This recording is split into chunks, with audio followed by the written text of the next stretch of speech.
we decided this time to do this kind of exercise to get started, because we've noticed and had a bit of feedback that actually people who don't know very many other people come along. It's always the same old crowd, particularly the field service crowd, all talk to each other, because they know each other, quite right. What do? You go and talk to people you know. And so we thought we'd try and do this, sit on the table with people who've got similar surnames and do some silly exercise. But so just to finish off the silly exercise, I'd like to know the number of locations, because I was amazed at the list. I thought you'd come up with half a dozen or something, but like sort of in the 19s and 20s that each group came up with.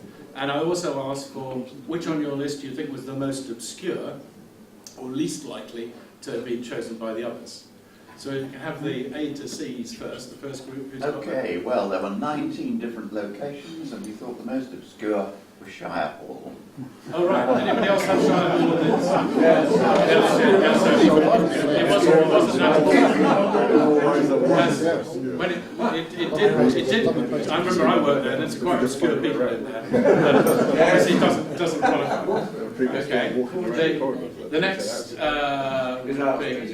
D12. We were 28. Oh, wow. And the most obscure, I think, is probably going to be Tessa Road. Why? Anybody else get Tessa Road? No, well done. So you got it. You need one. There we go. Okay. Then the M's to whatever it was. M's to L. M's to R was, we had 20 offices, and the most obscure one, as far as I can see, was Porter Cabin behind V7. Somebody else, I think, probably got V7 as a location. Yes. Yeah. Okay, you got V7, but not the Porter Cabin. That's pretty obscure. And the final, the S to Z's. Well, we had 28, but somebody added Manchester, so now we've got 29. 29. Oh, Right. okay. B7 was, I'd never heard of B7. What is That was the old And so what's the most obscure? Well, I put B7 down. B7's the most obscure, but not the Porter Cabin, the actual building. It was a Porter Cabin, I believe. Yes. Okay. I think if people, unless people object, we might just do a similar thing next time we have a meeting, just to kind of get people talking to people they don't know, because obviously one of the objectives of this thing is to get to chat to old friends. But those of you that are keeping in touch with your old deck friends probably talk to them. So you don't need Dexodus to go and talk to your old friends. So it's quite nice though to be sharing with people, ex-deck people you don't necessarily know. So hopefully that's broken the ice a bit and helped with a bit of communication. So thank you for being willing victims. It's sort of memories of running many management training courses in deck and trying to get people actually to do exercises that we set rather than trying to get round them and do something different. It brings back lots of memories. Okay, right, this is the agenda. You'll notice that we've gone green, hence the green colour to start with, and we are paper free.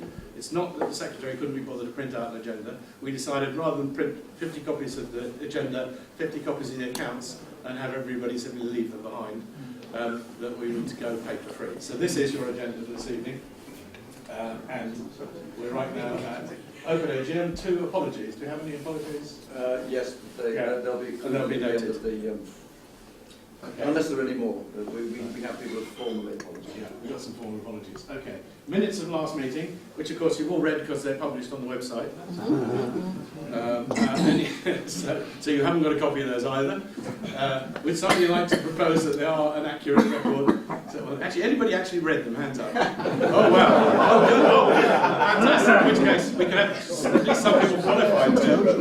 I didn't notice. I didn't hold my hand up. I'm sure I read a proof before the secretary published. Okay, right. So we've got a proposal and second. Proposal and second, please. Steve Spillane proposed and did this over a second. Yes. I think. Men don't read their emails. People don't read their emails. No, men don't. Oh, men don't read their emails. Only 3 hands went up. Yes. Good. Well done. Keep fighting your goal. Right, that's the minutes last meeting. Any actions coming out of them will come out under various reports. So we're on to the chair report. That's me. It's been a reasonably active year. We had a couple of visits. We went to the mini plant at Cowley. Anybody here went there? Hands up. Yes. Very good. Yeah. Really good. Good trip. Yeah. And the memories thing. What's it? Milestones. See, I can't remember. Milestones Museum in Basingstoke. Hands up. Anybody who went there?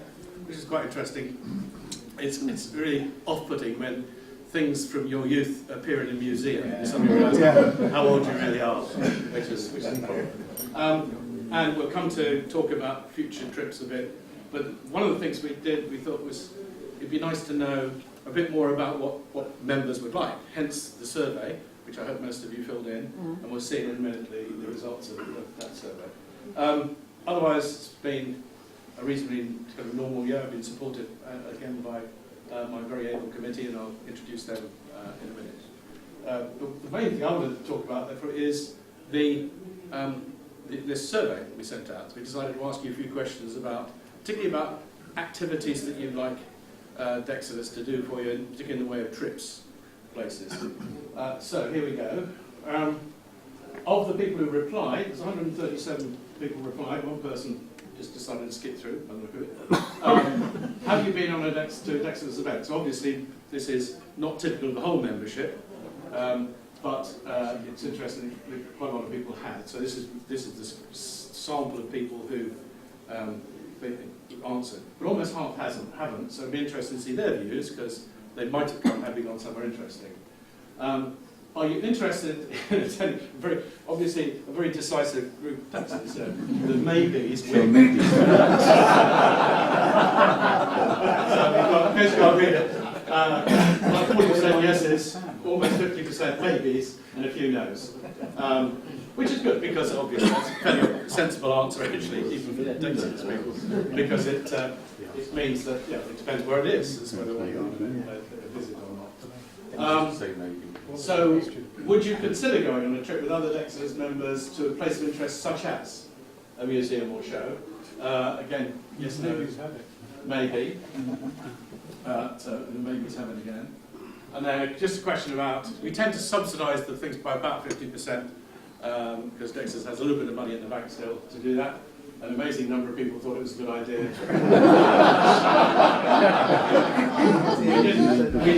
I suspect if we'd have asked a supplementary question, or would you prefer 100%, the money would have Would you like to pay more? Yeah. Yes. So that was just a question about fees. Should partners, friends be allowed to join events? An overwhelming yes there. A few people no, but most people think that's fine. Those of you who have friends.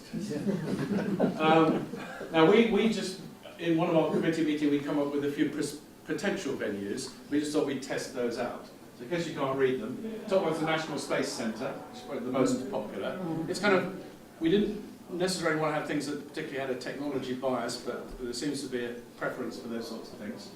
The BA Visitor Centre, which is a bit of a history of British Airways, up at Waterside Building at Heathrow. Bletchley Park, as you know, we did that a few years ago, which will include the National Computing Museum. How many of you here went to that a few years ago? Oh, yes, that's good. I love that visit because there were all the people showing around the museum explaining how all these old machines work, and some old codger at the back of our group would always hand us and say, no, that's not what I intended. I worked on one of those, I know, that's what we told you it did. So, in fact, there was somebody got reunited with the machine that they'd actually worked on at Aldermaston somewhere. There's nobody here. That was quite interesting. He said, "Oh, I know this machine." Yeah, and he could explain how you had to move the heads on the tape reader to adjust it every time a new tape came in from an outstation, because they're all adjusted differently. Very technical. Anyway, Bletchley Park. IBM, that's a bit the opposition, but people quite like to see they've got quite an interesting museum at Hursley Park. Again, a bit techie. The Gilbert White Museum, which some of you may not have heard of, and I'm not sure what's there. But anyway, there's a few people who've heard it, obviously. The Bombay Sapphire Distillery, like a reasonable. Now, we didn't put a brewery in because they knew what had happened. You say, well, Dexodus couldn't organise it because they had a brewery. So, but that just gave a flavour of the sort of things that people might want to go to. So there's obviously a bit of a technology bias. So we wanted to know where people were located, and most people in the Reading Basingstoke area, a few in London, a few say south east. And then there's a glut, the Warrington crowd in the northwest, and other included as far away as Australia, which we hadn't put on our list, and they probably aren't going to come to too many visits. A few people in Scotland there. And one or two people who have retired down to the West Country, a bit of southwest there as well. So if you add Basingstoke, Reading together, clearly that's the majority. On the other hand, there's some other things we might look at running things elsewhere in the country as well. Because we're very conscious that Dexodus inevitably is a bit Reading biased, Reading Basingstoke, and the more we can do to support other groups around the country we do. We subsidise the Warrington, I was going to say booze up, the Warrington meeting in a pub once a year to help them out. Okay, just to find a bit more about the audience, predominantly male, a few female, predominantly living with partner or spouse, a few living alone, most with their own transport, because this was one of the concerns we had about, are people getting to they don't want to travel, and we could run a coach trips to places. We're not quite there yet, but we're working on it. So that's about the profile of the people. Then we ask this open question, which is, where would you like to go? Okay, so we've got a variety of things, from the Clitheroe cement factory. I don't know how serious that was, but apparently it does. I think it was a northwest person, but it does exist. What we didn't do, in the interest of data security, of course, was ask people their names or anything. So we can't actually go back to somebody and say, what did you mean by this? Or if we did, then you'd know we'd actually cheated. So these are anonymous comments. But if you just look through quickly, there is a kind of obviously think a place like Jodrell Bank and so on, there's a fair amount of aircraft museums, a reasonable amount of interest in techie type things. But then you've got local things like the Ashmolean or the university buildings in Oxford. Brooklands is quite an interesting place to go to. So we're going to look through these things and probably we'll discuss them as a committee and pick one or two that we think are appropriate. And we've probably got a list that's going to last a few years here. But if any of you recognise one of those was your suggestion, then we're very happy for you to volunteer to organise the trip as well. All of a sudden, nobody here owns any of those suggestions. But if you, well, seriously, if actually, for example, somebody said regimental military museums, well, if you've got a particular personal interest in that sort of thing, you probably know better than us where the best ones are.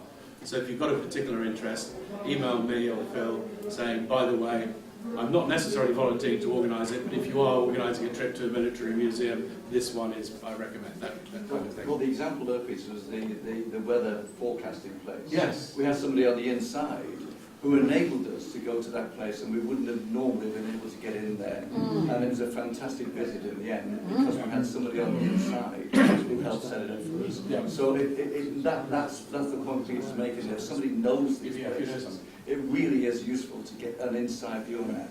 When we went to Milestones, for example, we had the place to ourselves. Yeah. We weren't there during the day when everybody else was there. We had the place to ourselves. So that's what we like to try and do. And we did the same with the National Computer Museum in Bletchley Park. We had that to ourselves as well. So if there is an insider, it is very, very useful to know that. Yeah. Okay. Thanks. Can I add one to the list? I just thought the ATC centre at Swanwick. Swanwick? No, They don't allow this. It's too high security. We tried that. We tried that. It would be fascinating to go. They still have got any kids in there? I don't know. No, I think Zen was a bit wary about their traffic control because of the liability if one of our computers crashed the plane. I think somebody doing the insurance. Okay, so that's really as far as we've got on the survey. We'll look at trying to arrange a couple of trips this year.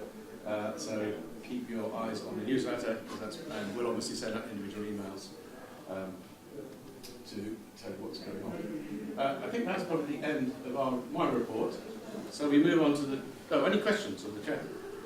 No, Are all these locations on the website? No, that's not... we could put it on the website. Well, in fact, we will. Yeah, sorry. I've forgotten half of them already, Peter, so... Okay. I'll include in the minutes. Yeah, they'll be included in the minutes of this meeting, and we can include the slides as well on the Then website. everyone has to read the minutes. So it will be on the website, yes. Where on the website? No, but you'll have to find it in the minute. Under minutes, there's a section for minutes, my webmaster tells me. Right, so again, saving paper, the Treasurer's report is not on a nice, easy read bit of paper. It's in small print on the screen to make sure you can't read it. The Treasurer will now talk you through it. I do have some copies here, but every other year I've gone round after you've all gone and I've picked up about 40 of them and had to destroy them. So if anybody's really interested in looking at the numbers, I've got them here. Could you go on to the next slide? And basically, there's sort of a few points on there. The first one I want to make is to thank Jerry Gardner. He's not here this evening, he had a clash of dates. But he's been looking and reviewing the accounts for us and making sure that we're remaining honest. So Jerry has been doing that work on your behalf, and thank you very much, Jerry. It's very, very much appreciated. We still have over 100 members paying their £5 annual subscription, despite me asking them not to do it. So we're still getting income, and okay, that's fantastic. The major expenditure that we have now is really the meetings and visits that we have, things like this. And what we're looking to do is to reduce our costs overall, and for example, we'll be saving in excess of £300 by coming here as opposed to going to the Calicut Hotel, which year on year is a reasonable thing to do. We're also looking at the software we use, and we think we're spending sort of £500 or £600 a year on software, and we think we can reduce that cost quite considerably too. So they're the things we're looking to do to reduce our costs over time. Because what we spent in the last year, expenditure over income, is about £1,700. And that means that we've got about 10 years left of balance in the bank. So by the time I'm 84, I won't give a toss what's happening. But we've got about 10 years left, unless we start to spend a lot more on visits and meetings, but we're trying to manage that and make sure that we can eke the money out as long as... You remember about 3 or 4 years ago I said, would you all let me know when you're going to die? So that we can spend the last penny on the last day.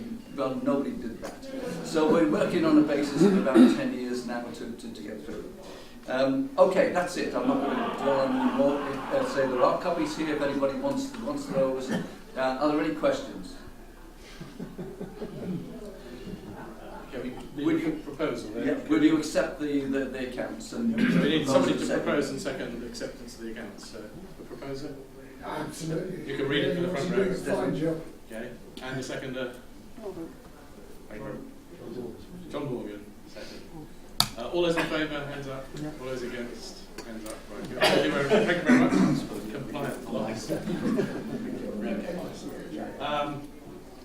Next on the agenda, I think we have the membership report from young Eric at the back. Eric at the front. Yes,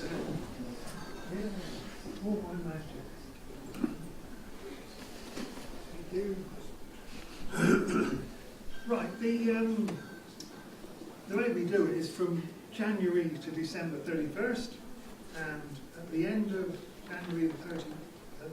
December 31st, we had 1,034 paid up members, which is brilliant. That's virtually the same as last year. So that cannot be right. If you die and don't tell me. But for the first time, they're still paying some of it. That's cool.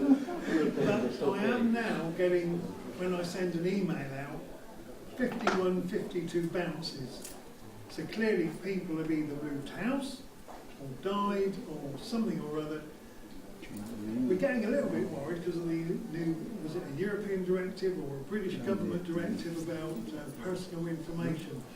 What I'd like to do is take those 51 people and roughly the area in the country where I last knew where they were, and send it to everybody and say, do you know where he is now? Because he might say, oh, he's next door. If you're worried, when you die, the data protection act, the GDPR, doesn't apply to you. You're not right. Of those 50, 40 may just have relocated, Or change ISP. or changed ISP, or changed the email. But if So they did, 50 you're on a okay. bouncing, but as I say, somebody within the membership may know, or may be a colleague of somebody who is coming back as a bounce, and they may be able to give me the information on where they are now, or how I can contact them. So I'd like to do that. Does anyone object? There we go. Let's go. About 48 of them are in prison. Did you all hear that? So that's it. Thank you. Any questions for the membership secretary? On a semi-serious note, somebody mentioned GDPR. This is the new data protection regulations. Under the old Data Protection Act, we knew we didn't have to register with the Data Protection Registrar. The new law, we think, does apply to members' clubs. We're going to have a discussion at our next meeting how we deal with that. So you may get some form of communication from Dexodus saying, would you please confirm that you're still happy to be on our mailing list and have our newsletter regularly, etc. If we try and avoid it, because it's more bureaucracy. You still don't have to register with the ICO. Still don't have to register, but we might still have to get, we think we might You have to get a get positive permission. response. from Positive everybody. response. It has to be an opt-in. And you also have to have a policy on which explains what you will use the Are you an information expert for. on this? Okay. Okay, so stay behind afterwards. So my golf society are maybe to do the same. Okay, thing well, in it's terms because of policy. Phil, as I mentioned, is a member of this club, and they've just done something similar, Yeah. so we're kind of using a golf club as an Yeah. example.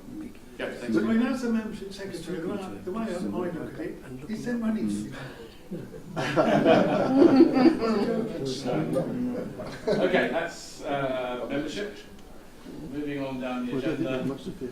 Elections. You may remember we elect treasurer and chairman 1 year and secretary the next year, so the three main officers are never being elected all in 1 year. As it happens, Phil is both treasurer and secretary, so he gets elected every year, with one hat or the other. Anybody else wants to do the But- job?